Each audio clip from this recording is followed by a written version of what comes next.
তাহলে দেখ এদের ধারকত্ব একই হলে কি হবে, এরা একই পরিমাণ আধান রাখতে পারবে, বুঝে গেল। এবার একটা জিনিস দেখ, এইখানটাতে এখানে আমাদের কি দেখছি, একটাতে 8Q আধান আছে, 8Q, আর একটাতে আছে -2Q। এইবার কি করা হয়েছে, এরা ডি দূরত্বে আছে, এখান এদের দূরত্ব হচ্ছে ডি। তাহলে এদের বল এফ সমান সমান কত হবে?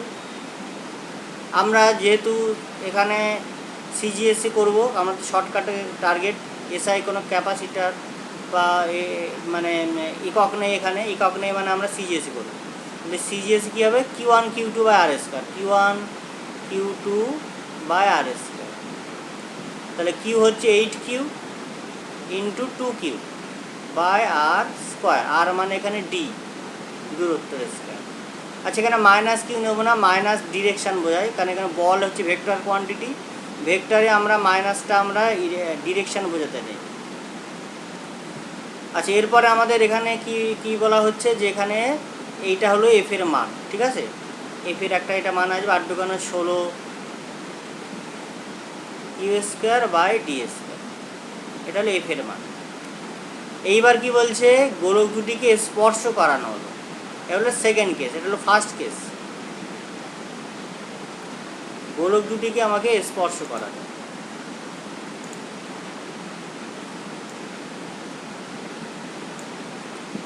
তাহলে গোলক দুটিকে যদি স্পর্শ করায়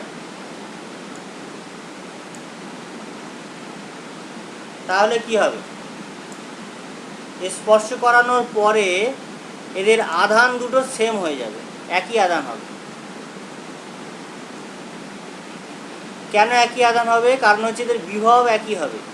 যখন কোনো দুটো জিনিসকে আমরা স্পর্শ করাই তখন কি হয়, দুটো জিনিসকে যখন টাচ করানো হয় তখন ওদের বিভব সেম হয়ে যায়, একই বিভব হয়ে যায়, বুঝে গেল। এবার যেহেতু এদের ক্যাপাসিটার একই, তাই আধান দুটো সমান হয়ে যাবে, কিউ কিউ আধান হয়ে যাবে। আর যদি এরা আলাদা ক্যাপাসিটার হতো, তাহলে কিন্তু আধান কম বেশি থাকতো, বিভবটা সবসময় সেম থাকবে। যখনই স্পর্শ করানো হবে তখন দুটোর মধ্যে বিভব সবসময় সমান হয়ে যাবে। দেখ পাত্রের কথা ভাব, যখন টাচ করানো হচ্ছে মানে দুটো জুড়ে দেওয়া হচ্ছে, তখন কিন্তু জলের হাইট সেম হয়, জল কম বেশি থাকতে পারে। এখন যদি পাত্র দুটো সাইজ একই হয় তখন কিন্তু দুটোতে একই পরিমাণ জল থাকবে। ঠিক তাই এটার যেহেতু একই প্রকার বলেছে তাই সাইজ একই, তাহলে টাচ করালে বিভব একই হবে, মানে হাইট একই হবে, অর্থাৎ দুটো জল একই থাকবে, মানে এতে এতে আধান একই থাকবে। আধান একই থাকবে মানে এবার কি বোঝানো হচ্ছে, এটাতে দুটোতে টোটাল আধান কত ছিল আগে দেখি। টোটাল আধান হচ্ছে 8Q - 2Q, টোটাল 6Q আধান ছিল।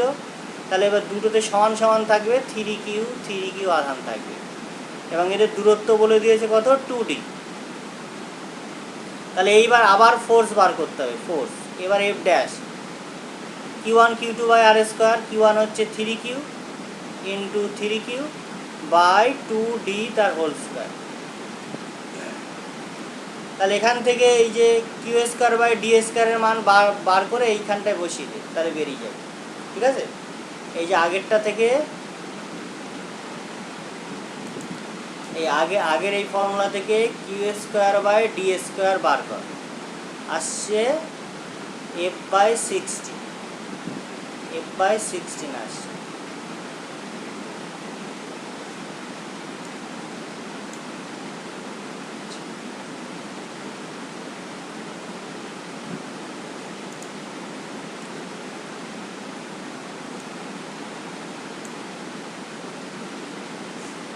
তাহলে দেখ, তাহলে এখানে f/16 আসলে এখানে এখানটায় বসিয়ে দিতে হবে।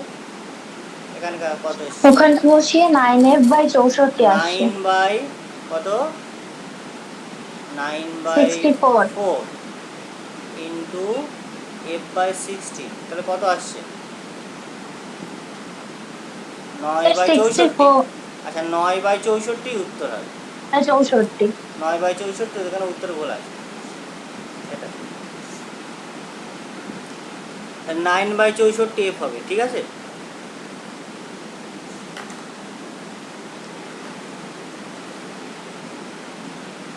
এরপরে নেক্সট দাদা 28-এর দাগের উত্তরটা না 10⁻⁻12 আসছে। 28? হ্যাঁ এই এই যে 29-এরটা না, এর এই অপশানটা একটু ভুল আছে। হ্যাঁ, এটাতে একটু সমস্যা আছে। আচ্ছা 28 বলছিস, 28 কি যেন বললি? 28টা থেকে হ্যাঁ স্যার, ওটা আমারও 10⁻12 এসছে। হতে পারে, উত্তরে ভুল থাকতে পারে, রায়মার্টিনে অনেক জায়গায় ভুল আছে।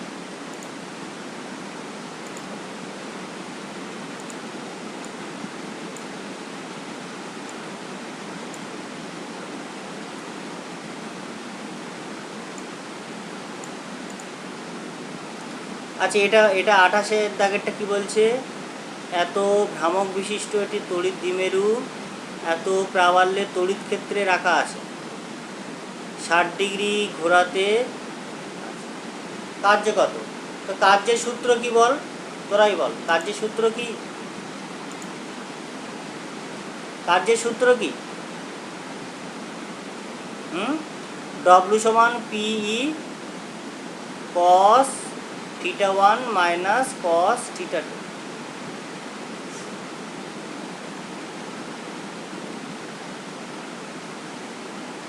তাহলে কি হবে?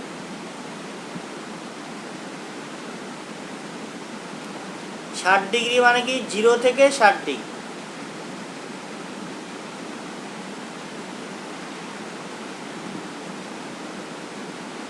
জিরো থেকে 60 ডিগ্রি কোণে ঘোরা সব মান বলে দিয়েছে, টি বলে দিয়েছে কত?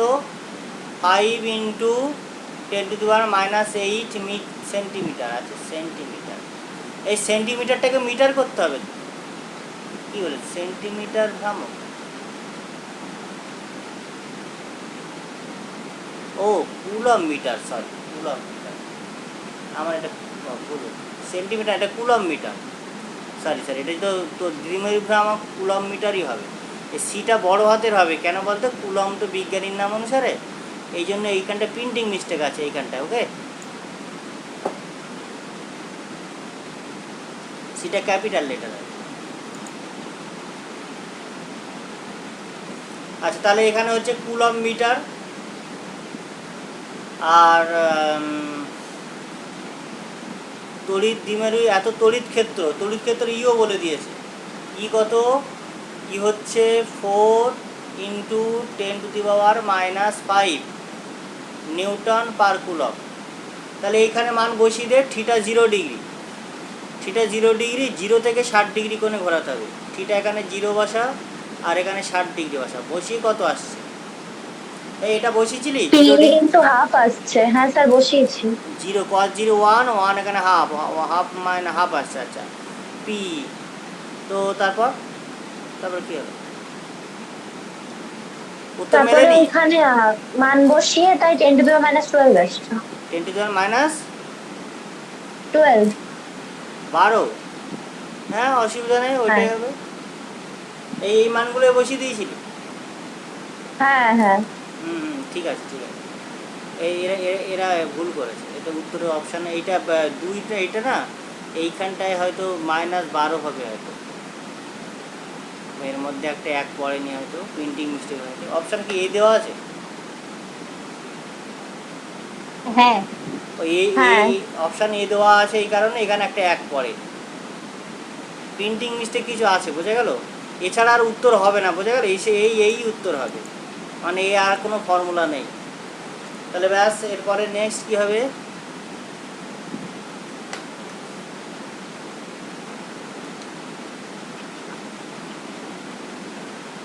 নেক্সট কত দাগ? 40-এরটা স্যার একটু বলে দিন। স্যার 33-এরটা। 33 আগে পরপর বলবি। আচ্ছা, যাদের এর আগে সমস্যা থাকে বলে দিস, পরপর যায় ভালো হবে।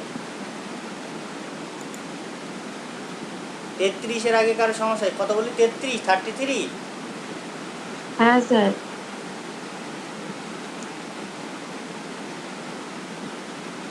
33 তো দেওয়া ছিল না স্যার। এইটা 33 ছিল না, রিংয়ের কেন্দ্রে, এটা ইয়ে আমাদের এতে নেই। 33 দেওয়া ছিল না। 33 থাকবে না এটা। ও আচ্ছা স্যার, ঠিক আছে।